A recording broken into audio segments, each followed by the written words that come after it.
All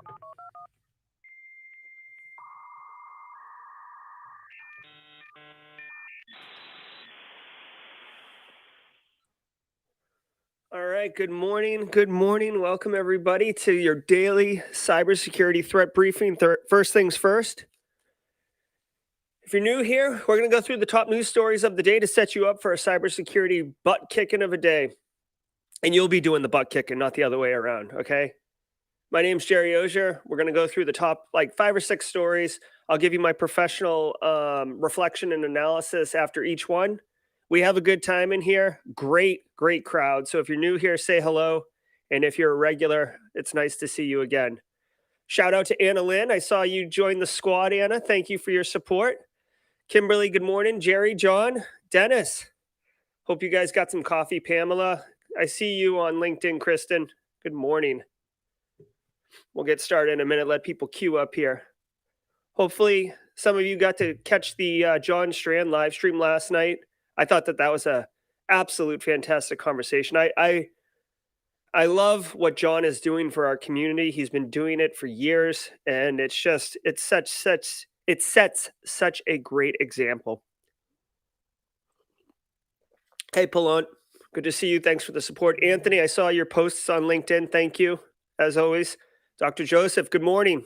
Coffee. Ooh, snow in Maryland, huh? Kimberly, you got to package it up and overnight that sunshine to Dr. Joseph. Matthew, good morning. Hey, Eric. Rob Dalton, good to see you, man. Cracking me up. One of my favorite usernames. Oh, guys, so I'm gonna try something different today a little bit. For those of you who are regulars, I have been doing the show at 8 a.m. every day. Well, next week I start teaching at university, and I teach at an 8 a.m. course on Tuesdays and Thursdays. So I'm going to try to drop a poll. This will only work for the YouTube people, but if you're on LinkedIn, if you're on Twitch, if you're on Facebook, which by the way, it's hilarious. I don't do Facebook just as like a cybersecurity wonk. But I started a Facebook thing and Simply Cyber streams up to there, and I literally have 0 views like for months. So I think it's just a waste, but it costs nothing. It takes no extra time to push this feed to Facebook, so I do it anyway. So for my YouTubers, the poll will come up. The question is, guys, I can do one of two things, and I'm all about community. I can do one of two things. I can either I can do it at noon every day while school's in session, or I can do it Monday, Wednesday, and Friday at 8 a.m., the same we've always done it. And I can do Tuesday, Thursday at noon, so we don't skip a day. Okay, so the poll is going to open up. Go ahead and vote if you can. I've never done a poll before, so I'm not exactly sure where I'm going to find the results, but I'm trying to make this something that works for everybody. I can support both arrangements, so you guys let me know. But while we're doing that, let's get into the news. If you want to play along, we're going to be at cisoseries.com following the headlines for today, January 7th, 2022. Let's get into it. From the CISO series, it's Cybersecurity Headlines. It's Friday, January 7th, 2022. Honda and Acura cars hit by Y2K22 bug that rolls back the clocks.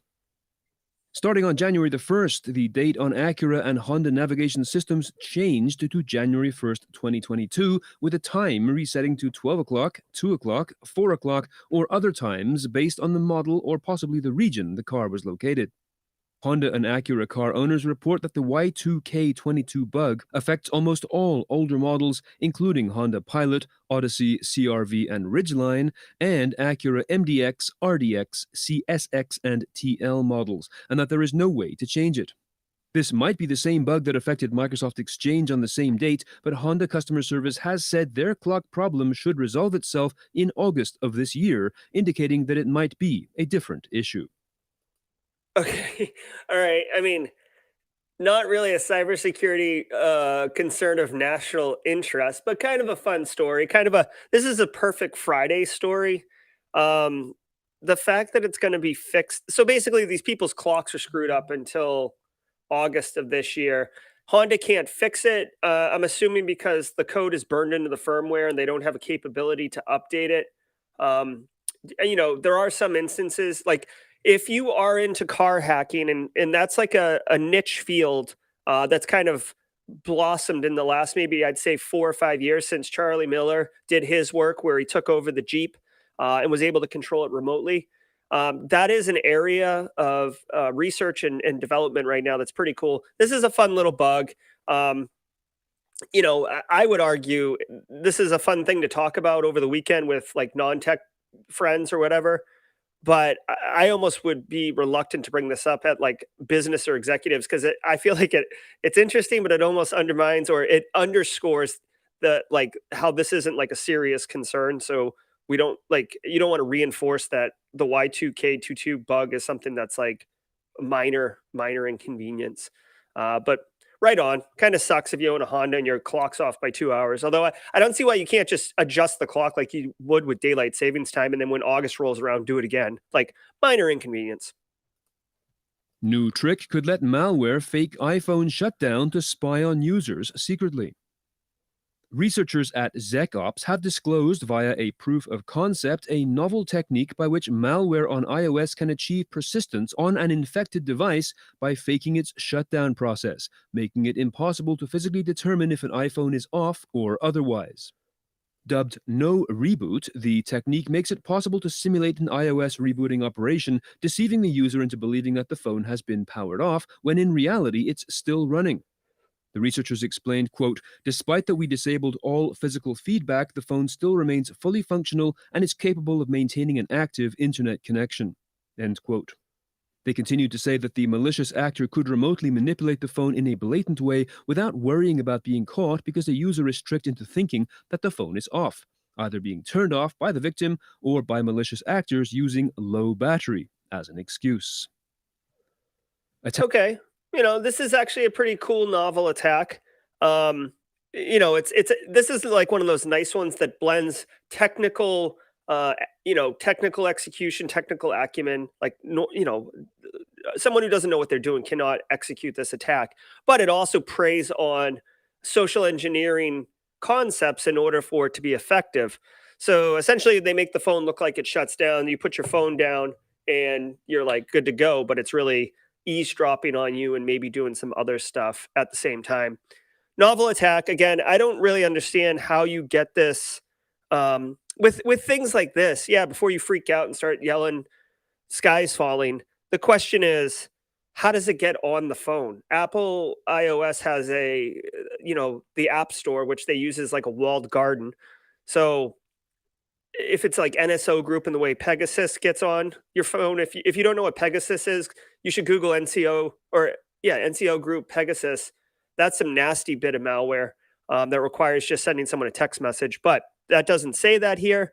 So my question is, how does it get on? Secondly, if you leave your like, I don't know how many people let their phone battery die, but if the phone battery dies, that's not fake. That's really shut off, and then you lose that persistence. But it's interesting. It's an interesting novel attack. It looks like they have a YouTube video here demonstrating the attack, so I'd encourage people to check that out. This is a cool one to emphasize a more advanced attack if you wanted to show end users or if you had like a VIP who travels a lot, like, whatever, Elon Musk or something. You might be like, check out this attack. This is how it works, okay?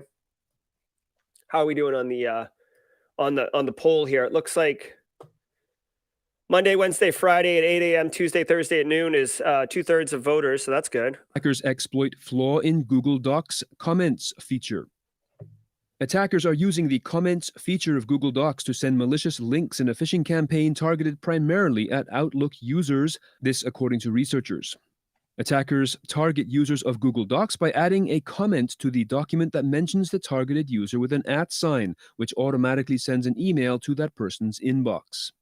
That email, which comes from Google, includes text as well as the malicious links. The same method is being used to exploit Google Slides. The technique allows bad actors to impersonate legitimate entities to target victims, making it harder for anti-spam filters to judge and even harder for end users to recognize that the message is malicious. Okay, so this one is real. Not that they're not all real stories, but this one's a concern for me. Okay, again, bad guys keep me employed, so I can't be too angry, and I certainly nod at the novelty of this attack. But essentially, guys, this is one that I'm going to educate my end user community on and make them aware. If you think about it for a second, if we train users not to click on URLs that say like wicketbadsite.ru or .tw or whatever, this is going to be a drive.google.com link, right? So it's Google. Everybody knows Google, so they're immediately going to be less concerned. Your email gateway firewall, or whatever you want to call your email filtering system, your email gateway URL rewriting, it's going to see this as a Google Doc. Again, that's not malicious by nature. So the emails are going to get through to the end user. Now the trick is the social engineering of, hey, let's pick someone. Hey, Carl. Hey, Carl. I updated the doc, relative to the deal we talked about, whatever. Or hey, Carl, I updated the invoice. Or hey, Carl, I updated your quote, whatever. Check it out. And then you click on it, go to Google Drive, and now there's potential for code execution up in there. I don't exactly understand what the payload is yet based on this story, but the point is the bad guys are using this to get past one of our first hurdles. The hurdle that we put in is email filtering. Further hurdle is education of end users to look for bad URLs and stuff like that. And the bad guys are circumventing both of those. So again, good on the bad guys. Good opportunity to train our end users. This is another one where I will, just like I did Mal Smoke yesterday, I will be spending probably 15, 20 minutes after this digging into this to see what the actual payloads are, and then understanding if the controls we have in place would prevent execution of these payloads. But this is a good one to know about. IBM tries to sell Watson Health again. Big Blue wants out of the healthcare sector after spending billions to stake its claim, just as rival Oracle is moving into the sector with its $28 billion bet for Cerner. IBM spent more than $4 billion to build Watson Health via a series of acquisitions. The business now includes healthcare data and analytics business Truven Health Analytics, population health company Phitel, and medical imaging business Merge Healthcare. In late 2021, IBM engaged Bank of America Securities to find a buyer for Watson Health, with insiders suggesting that the technology is too difficult to make profitable. The technology is too difficult to make it profitable. I just envision like a yard sale where like Watson's all like dinged up and out on a dolly, just like front and center in the front of the yard, and people are just like yelling like, best offer, best offer. Like, that sucks, man. Someone definitely got fired. $4 billion and you can't sell this thing? Like this should not be, it shouldn't be in the news. Like, these are publicly traded companies. This should be like, boardroom meetings, not back alley, but like private conversations in the back of nice restaurants. And these guys are wheeling it out like it's a busted, Betamax player or something like that. Jesus, this is tough. All I would say is that sucks. I'm glad I don't own IBM, but whatever. Machine learning. This is basically, for those who don't know, Watson. It's like, I don't want to call it AI, but it's kind of like AI. It's like a knowledge expert. What do they call it? Like expert system. There's a term for it. I can't think of it at the moment. I'm sure chat knows it, but it's a knowledge expert system that can help inform clinical providers on diagnosis and treatment plans and stuff like that. And it was supposed to identify population health things, and it was going to be like, the big thing. Do you guys remember they had this thing play chess against Gary Kasparov?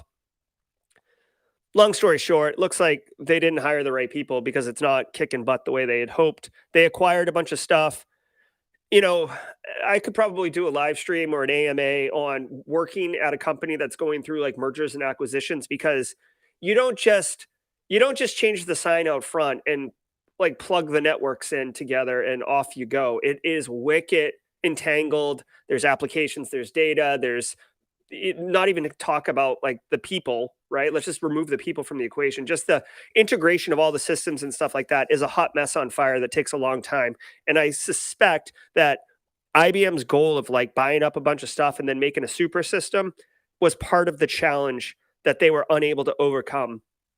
So interesting story. Watson, like just forget about Watson, it sounds like. But if you guys are interested, you could probably get this on a deal, like 50 cents on the dollar if you wanted to buy an enterprise, Fortune 50 grade intelligence system that can play chess. Depends what you want to spend your money on. And now, working together. Privacy-focused Brave browser records massive growth in 2021. The company reached 50 million active monthly users for the first time in 2021. Brave is based on Chromium and comes with nearly all features available in popular browsers like Chrome or Microsoft Edge, but does not track searches or share any personal or identifying data with third-party companies like Google or Microsoft. With the increasing reports of data breaches and online tracking, people have increasingly become concerned about how their data is being used online, and this has contributed to the growth of Brave, as well as the search tool DuckDuckGo. North Korean hack. Okay. So first I'll give you an objective analysis, and then I'll give you Jerry's cynical analysis. This is great. I do like that people are becoming more self-realized on online behavior, privacy invasion, kind of creep on your privacy, frankly. And the way Google Chrome, which I am a Chrome user and I'm aware of it, the way they take a lot of your telemetry and do stuff with it. Same with Firefox. I feel like Firefox has more privacy than Chrome, but Brave was built to focus on privacy, just like DuckDuckGo is a direct competitor to Google for privacy. So to me, the fact that the massive growth here, this indicates to me that the population, the user population, all of us are like want privacy, and privacy is a big thing. So two things here. One, I might check Brave out, because if it's feature rich, that's cool with me. Second of all, I wouldn't be surprised to see a lot more technology solutions come out and start bending the marketing angle towards privacy. I know Apple, had billboards a couple years ago during that FBI San Bernardino thing that, they had billboards about how privacy was like their main goal and all that. Cynical Jerry, really quick. For the most of us, our information's out there. Like you can't put toothpaste back in the tube. I hate to be so cynical, but whatever. I'll check out Brave. I don't know if anyone here has been using Brave, but it's I've heard good things about it. Here's greet Russian diplomats with malware. Security experts uncovered a North Korean-linked cyber espionage group targeting Russian embassy diplomats with weaponized email attachments. So on brand. Dubbed Konni, Konni, the threat actor group reportedly sent New Year's greetings emails embedded with malware to infect the victims' devices. The Konni malware campaign has been active since December 2021, according to researchers from Cluster 25. The attackers allegedly distributed malicious zip files containing a Windows screensaver file citing holiday greetings. Once the user opens the file, the Konni remote access Trojan malware automatically gets downloaded onto the device. Elephant beetle. Wow. Okay. So I don't want to get political, but this is not surprising, but it is stunning that North Korea would do this to Russia, who in the world theater, like North Korea, Russia, China, a little bit of Iran, like they are seen as kind of like a faction. So for North Korea to attack the Russian diplomats with malware, which like I don't know how good, like they were going to find it. You know what I mean? Like it just seems like, I don't know, like sticking up for your kid brother and then your kid brother punching you in the stomach afterwards. You're like, what are you doing?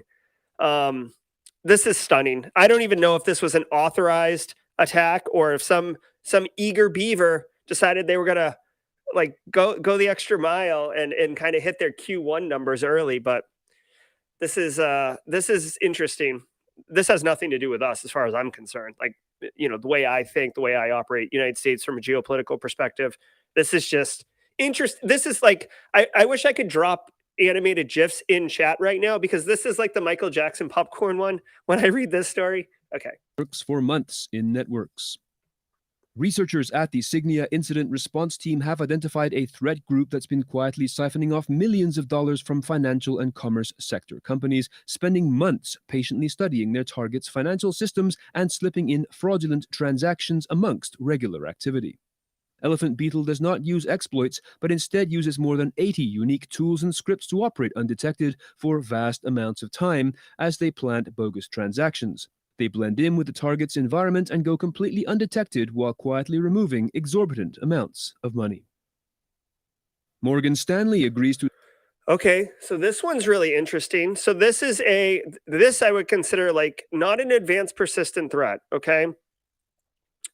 Unless it's the only real APT that would do this is coincidentally North Korea's Lazarus Group, which I think is APT 38. But Lazarus Group is the one who does the financial stuff. They hacked the Bangladesh bank.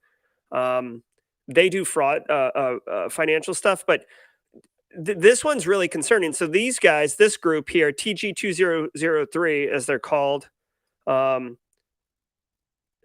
is operated for 2 years. They hide in plain sight. They have 80 different tools and scripts that basically look like they kind of live off the land, meaning that they use like Windows tools and things that wouldn't be detected as malware.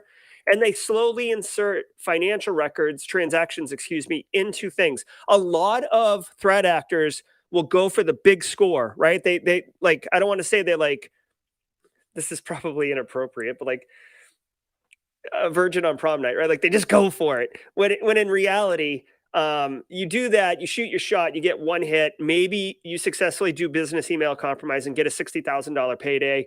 Maybe you do ransomware and the victim pays it and you get $150,000.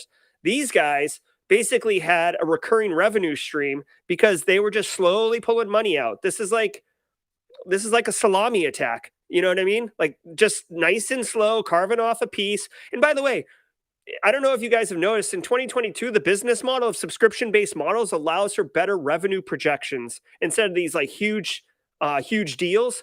If you have subscription-based models, which is why all software has gone that way, you can have a nice steady revenue stream. So these guys, not only are they savvy from a technical perspective, savvy from a non-detection perspective, but they probably have some business people who are helping guide their approach to siphoning off these attacks. I'm concerned with this. Another one that would warrant finding out what are the indicators of compromise with Elephant Beetle. What does it look like? And then look in your own network. This one's more for technical SOC people, threat hunters. I would advise checking out Elephant Beetle's IOCs and then looking. That's what I'm going to do. $60 million settlement in data breach lawsuit. Morgan Stanley has agreed to a settlement figure of $60 million to resolve a data breach lawsuit dealing with improper disposal of decommissioned assets. According to the motion, legacy equipment was decommissioned in 2016 and 2019 that contained the personally identifiable information of clients. However, the equipment was not wiped clean of this sensitive information prior to sale, and the datasets may have then been exposed in an unencrypted fashion available to view by the purchasing parties. Following notification, a class action lawsuit was launched in 2020, and separately, the $60 million fine was issued by the OCC for data protection failures. Remember, okay, wow. So basically what happened here, this is what I'm hearing with this story. Morgan Stanley had some hardware go end of life, and in order to make a couple extra bucks, they sell the hardware, second party, third party kind of thing, right? So like you're a struggling business, you're a new business, you're trying to save a couple bucks here and there. You buy secondhand equipment. Morgan Stanley sold it to you. Unfortunately, they probably had controls in place that said you should really wipe the hard drives before you sell it, or straight up. Another thing that people do is like pull the hard drives and then you sell all the equipment and the buyer has to buy a separate hard drive. But if there's custom operating systems on it, especially with like medical equipment, I know that's not the same here, but maybe financial equipment, special real-time operating systems, you can't do that because they need the operating system as well. Some guy who works in IT maybe a field sport engineer. I don't want to say this is like a low level skill, but this is something that is typically delegated to junior staff, because it's basically like, here, take this, wipe this, box it up, send it out. Take this, wipe this, box it, send it out. And Carl didn't do it. Either Carl wanted to get to the holiday party, or thought he had successfully wiped it and didn't, or got confused because he was trying to wipe like 5 things at one time, trying to multitask, and did 4 out of the 5. Whatever it was, my bet is that this is human error, and it probably happens more often than you think. It's just that whoever received it found it and then made it a big deal about it, right? So sucks for some people here. I'm sure Morgan Stanley has all the processes in place to wipe it correctly. Now they're going to have some additional check of validation, that these things are wiped, because the $60 million lawsuit sucks, right? For Morgan Stanley, they probably just write it off, but it still sucks. No one likes that. Okay. All right, guys. So that is our, what is that? That's our news stories for today. It is Friday, which means if you guys are feeling fancy, what we like to do on Friday here is go over to Neil Bridges' Cyber Insecurity, and we raid his live stream. His live stream should be going on right now. I think at 8:30 is when he like turns on the camera and really gets busy, so we can talk for a minute. But if you do go over to his live stream, like I will be doing, drop a hashtag Simply Cyber in the comments to let him know that we're coming for him, and we're bringing the heat. All right. So I hope you guys have a great weekend. Just to close it out, it looks like 58% of you liked the Monday, Wednesday, Friday at 8 a.m., Tuesday, Thursday at noon, which I will do. Like, I know it's like almost split down the middle, but I'll tell you what, guys, we'll give it a shot next week. We'll do Monday, Wednesday, Friday at 8, Tuesday, Thursday at noon. Over the weekend, I'll send out all the meeting invites, the live stream reminder things. I'll do them all. I'll promote them on socials, and we'll give it a shot. And Friday next week, this time, I'll ask you guys, what did you think of the model? Did it work? Are you guys happy with that? Thanks, Pete. If you guys enjoy the morning threat briefing, if you like my style, thank you. Hit the like button. That always helps people find it. But more importantly, likes and subscribes are cool. But for me personally, if you found value in this, tell someone else, because if you tell someone else, they'll know about it and they can get value too. They can be equipped to kick butt every day, right? And that's really what my goal is with this cybersecurity threat briefing. It's to take an array of topics and discussions and boil them down into like digestible, bite-sized pieces, and then give you some type of context and actionable intel to move forward through the day, or to just blow minds in interviews. That's another thing I like. So, all right, let me do my outro music. I want to give a special shout out to all of the squad members. Thank you, squad, for supporting the channel and helping keep the cybersecurity threat briefing operating very smoothly. Special shout out to Tom Pike, Base, Josh Mason, you guys mods, keeping the audio tight. We had some issues on Monday with the audio, and you guys helped it out. Dr. Joseph, Kimberly, Wayne, Rob, so many of you wonderful people. We were at 75 a minute ago for the peak. Love it. Let's go over and raid Cyber Insecurity, guys. Have a great day. We will see you out there. Hashtag Simply Cyber when you get up in Neil's live stream. Let's just disrupt it for a minute, okay? Guys, be